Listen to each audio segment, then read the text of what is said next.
seems to me that, like, I certainly think there's a quote by Dick Cheney about him actually recognizing the issue of peak oil and it being such a critical issue that the world's going to increasingly face in the near future, and that being part of the reason they invaded Iraq. And I mean, because, you know, arguably we've already reached peak oil. Some were saying 2030, but other people are saying we've already reached it. There was a lot of distortion of figures within the International Energy Agency by being pressured by American officials, and these whistleblowers said we've already reached peak oil. So the point would become, as soon as you reach that production peak and it starts declining even like 5%, it sends the prices skyrocketing. So arguably within the next decade or two, we're going to see gas skyrocketing up towards $10 a gallon or much higher.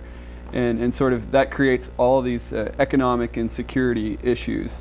And so, I mean, in a way you could say that Dick Cheney and these other neocons are thinking, well, you know, we're running out of oil and oil is going to get extremely expensive, so they're wanting to like really militarize the Middle East and make sure that they've got, you know, that last remaining oil on lockdown, sort of for America's interests. Yeah. Anybody who wants peace can start riding a bicycle a little more, walking a little more, and you know, like a ride to the end. That we do emphasize that, riding bicycles. Mm-hmm. You know, it's not just an accident that we. I mean, I guess technically we could all three get in a car and drive around. Drive till the end. We could all drive our own car, drive till the end. Yes.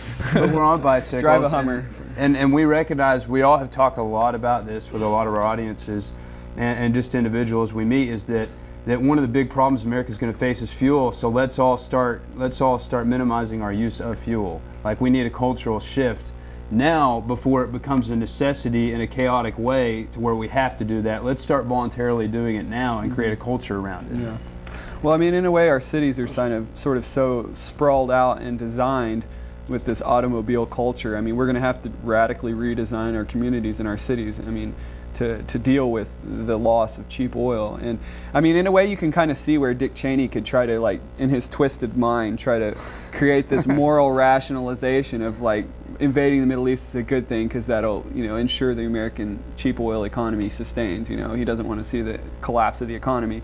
But what he's not realizing, and I guess he's probably consumed by the demons of greed, so he doesn't really get it, but we're spending at least $3 to $5 trillion on these wars in the Middle East.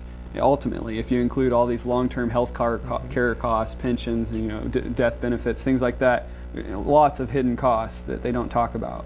And so $3 to $5 trillion, if we took a fraction of that, even $1 trillion, and started covering roofs and solar panels, and if we covered even 2% of the American Southwest desert in massive solar concentrated solar power plants, there's a Scientific American article said it would cost $800 billion. So just even saying $1 trillion investment in solar power could make America 50 to 75% energy independent. Yeah. I mean, on solar power. I'd be willing to guess. People talk about, oh, the free market and solar's not cost competitive. It's bullshit, because we're giving tens of billions of dollars in subsidies to oil companies so they can drill around our coral reefs, and we're giving trillions of dollars in oil subsidies and foreign military adventures. I mean, if we just invest a fraction of that in solar power. Yeah, I'd be willing to guess that Dick Cheney does not own stock in any solar solar R&D based company. I bet he does. You think he does? Well, then he needs to let that. He needs to buy more. I heard even Bush solarized his ranch, which I was surprised. Apparently, yeah, it's a pretty green ranch, rainwater capture, everything. Yeah. It's not just it's not just like driving. It's not just, you got pharmaceuticals are derived from the raw materials presented by oil. You have everything's oil. Yeah, this table. The food products that we eat are saturated in oil distillates. Our clothes. Yeah, the clothing. Nylon. Yeah, polyester. It's synthetic, but it's. I really think hemp. Yeah, hemp is a big one part of the answer. Right. I mean, agriculturally, we need to shift our country. Agriculture is huge. Yeah, I mean, I think that's most important in terms of the loss of cheap oil, and, you know, is engaging in these wars because we're concerned about oil. I mean, agriculture is most important because what do people need the most? They need food, they need clean water, and the way we have our agriculture system now is completely based on cheap oil.